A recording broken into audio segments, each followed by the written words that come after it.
nako, talaga nga naman.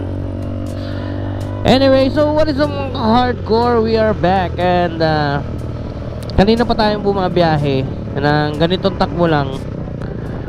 And hindi naman pala tayo naka-record. Ang haba-haba ng ating ibiniyahe, siguro mga 2 oras. Puro ganitong takbo lang. Primera, segunda lang talaga. Anyway, so ang takbo natin ay primera, segunda kasi pinapakiramdaman natin si Stalker noong mga nakaraang araw. Although napaandar natin, ang problema is hindi naman natin mahataw. Syempre, ramdam mo yan eh. Ramdam mo yan kung pwede mong hatawin. Grabing lakas ng vibrate niya ngayon. Sobrang lakas ng vibrate. Uy! Putang ina. Ano yun? May lumipat na plastic sa mukha natin. Hey! Anyway, ano ba sasabihin ko? Hindi ko mahataw kasi pina-offset natin yan dati ng plus 20 ang stroke. Plus 20 ha.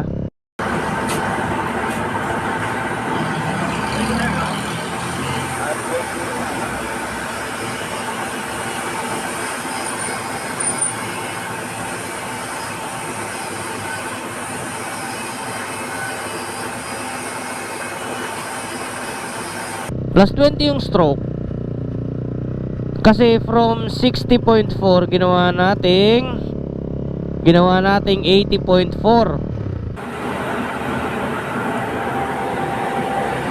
Tricycle. 'Di ba? Plus 20 ang stroke nun. Napakalaki nun. Ngayon, nung napa-offset na natin, hindi natin pa-balance. Siguro yun yung rason kaya sobrang vibrate ni Stalker ngayon. Ayan. Kaya punta tayo kay Mototan, pa-check natin sa kanya.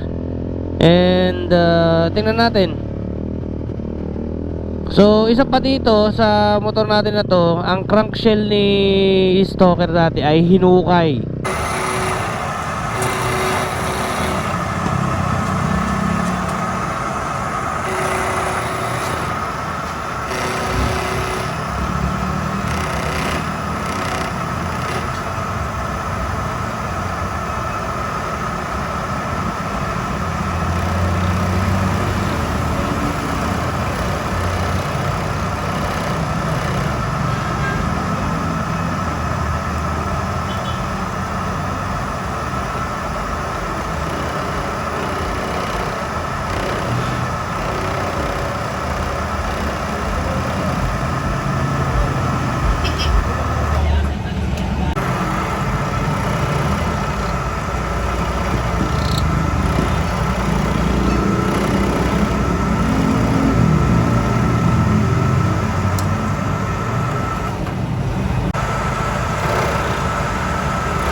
Okay na.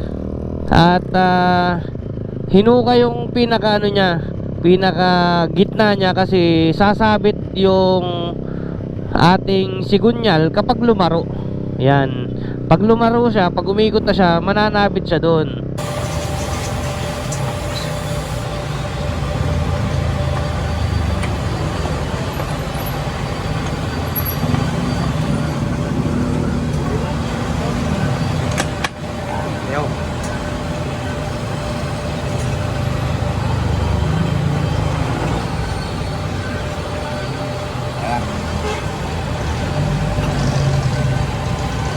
Dito si konti pa.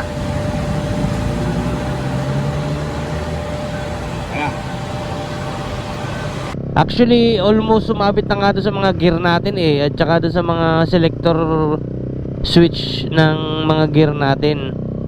Halos sumabit na. Ngayon, ginawan lang natin ang paraan para umikot yung ating sigunyal. Okay, so ito yung sigunyal natin and naka-offset na siya. Ngayon, pag nag-offset ka, itong crankshell niya, dito sa parte na to, sasabit siya kasi ito saktong-sakto lang halos sa stock. Kaya itong parte na to, lahat ng dadaanan ng sigunyal, binawasan yan para hindi manabit itong kanyang biniltapan. Tapos syempre itong parte na to, meron siyang counterbalance. Ito yung counterbalance natin ngayon. Yan, hinukayan siya na magkakameron siya ng enough space para lumusot yung itong pinakataas niyan. Hinukayan siya para hindi sumabit dito. So since nag-build up tayo sa parting ito, pati ito may bawas din ng kaunti. Tapos saka na ito ibabalance, balance dito para hindi siya ma-vibrate. Okay. And dapat pala nung unang-una pa lang, pag talaga magkakarga ka, tamang karga lang. Yan ngayon, nagsisisi na ako. And yun, pa-check natin ito kay Mototan. Makulit tayo makulit. Tapos ipaparimap na rin natin kung mapaparimap natin. And ayun. Grabe naman traffic dito, sobrang init. Puta. Naulan din naman pala dito, naambon din pala dito. Pasingit po. Baka mamatayan ako. Kapit ko ang ang kanyang silinyador kasi pag hindi mo kinapitan yan, wala, patay talaga to. Singit to.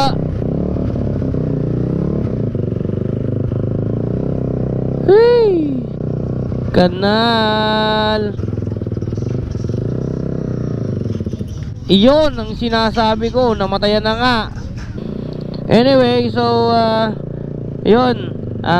Punta tayo Mototan, ipa-check up natin si Stoker, pa-check up natin sa kanya.